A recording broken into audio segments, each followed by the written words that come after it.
Mobil ini bukan mobil biasa nih Sobat Setir. Aletra L8 ini sudah disesuaikan sesuai kebutuhan masyarakat Indonesia nih.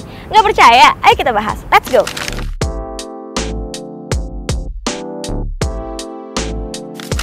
Nah, kemarin sempet nih ada Sobat Setir yang request buat kita review Aletra L8 yang 8-seater nih. Sekarang gue udah bersama Aletra L8, cuman yang kali ini yang 7-seater nih Sobat Setir. Nah, cuman gak ada perbedaan yang signifikan tentunya. Perbedaannya hanya di bagian row keduanya, yaitu kalau 7-seater kayak gue sekarang, ini menggunakan captain seat nih Sobat Setir.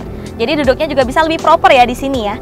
Nah, sedangkan yang 8-seater dia itu menggunakan bench seat. Ya, itu tergantung juga sama kebutuhan kalian nih Sobat Setir. Kalau kalian banyak anggota keluarganya, mau ngisi lebih banyak, itu lebih cocok yang 8-seater tentunya yang menggunakan bench seat. Sedangkan kalau kalian mau duduk yang proper, yang nyaman-nyaman aja, itu bisa kalian pilih yang 7-seater kayak gini nih Sobat Setir. Aletra merupakan brand asal Indonesia yang bekerja sama dengan Geely Group yang ada di China nih Sobat Setir. Nah, di sini dia bekerja sama dengan sub-brandnya Geely, yaitu Li-Fan Auto, dan dia memiliki saudara kandung yaitu Li-Fan 8 yang ada di China Sobat Setir. Di sini dia menggunakan basis yang sama tentunya, tapi terdapat beberapa perbedaan pada Aletra L8 ini karena sudah disesuaikan dengan kebutuhan masyarakat Indonesia nih. Apa aja yang ingin kalian ketahui dari Aletra L8 ini? Langsung aja kita bahas. Let's go! Nah, Aletra L8 ini yang tadi udah gue mention, dia itu bekerja sama dengan Geely Group, makanya di setiap sisi mobilnya, setiap kacanya itu ada tulisan Geely, di lampunya juga masih ada tulisan Geely di sini nih Sobat Setir. Dan terdapat beberapa perbedaan. Perbedaan pertama ada di bagian panjang sasisnya sendiri. Di sini sasis Aletra L8 itu dibikin lebih panjang 106 mm nih. Di sini bertujuan supaya dimensinya jauh lebih panjang, jadi untuk interiornya akan lebih spacious lagi Sobat Setir. Itu juga terbukti kemarin pas kita ke Magelang ya.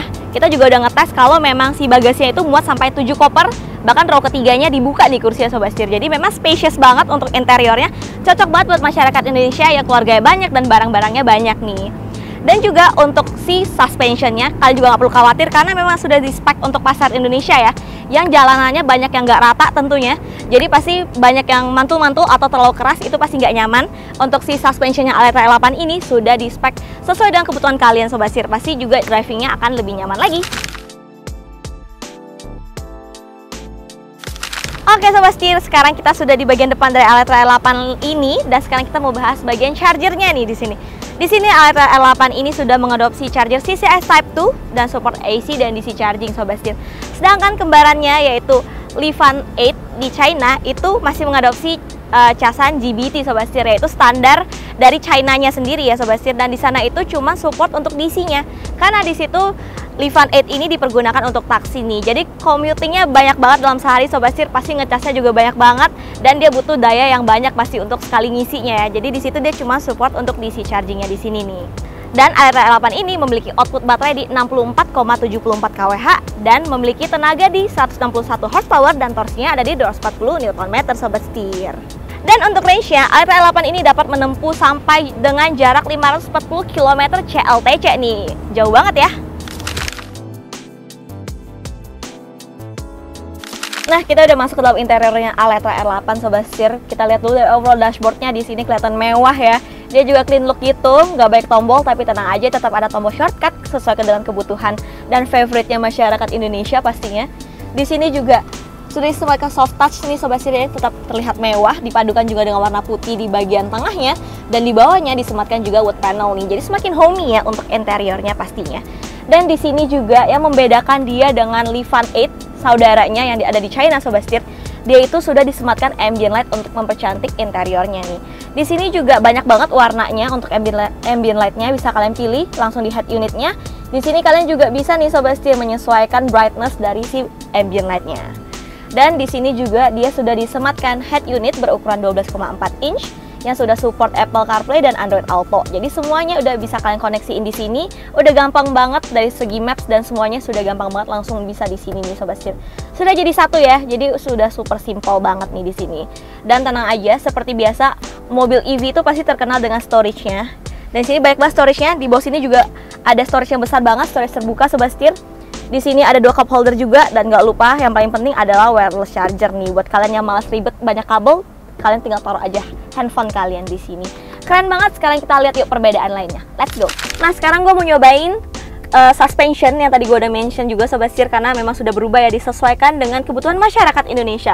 Dan ini pasti juga dipengaruhi oleh panjangnya sasis yang di sini lebih panjang 106 mm ya Sobat Setir. Ngaruh juga nih di bagian spaciousnya kabin. Tadi gue juga udah mention. Di sini bisa kalian lihat legroom gue juga masih jauh, headroom juga masih jauh banget. Jadi udah super nyaman banget nih. Dan suspensionnya juga jadi lebih empuk Sobat Setir, sesuai dengan kebutuhan masyarakat Indonesia yang jalanannya nggak rata ya. Coba supir kita suruh jalan yang nggak rata.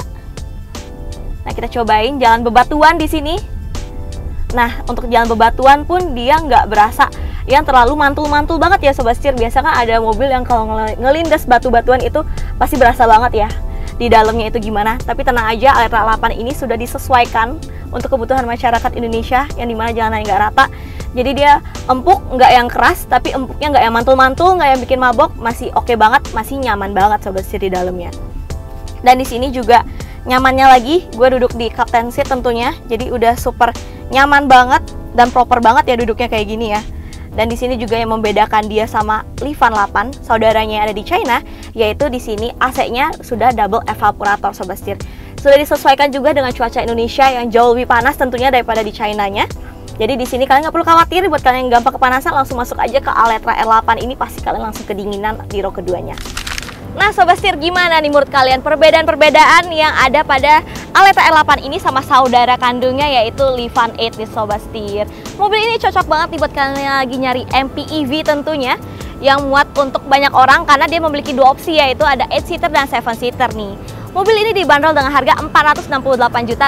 Gimana menurut kalian? Kasih komentar di bawah ya. Oke, segitu dulu. Jangan lupa untuk klik like, komen, dan subscribe. Jangan lupa untuk follow Instagram dan TikTok kami di @setirkana_official. Gue Yola, sampai jumpa di video selanjutnya. Salam setir kanan. Sasisnya itu sama nih Sobat Setir. Nggak sasis dong, basis. Aletra R8 ini, bentar, gue pikir dulu.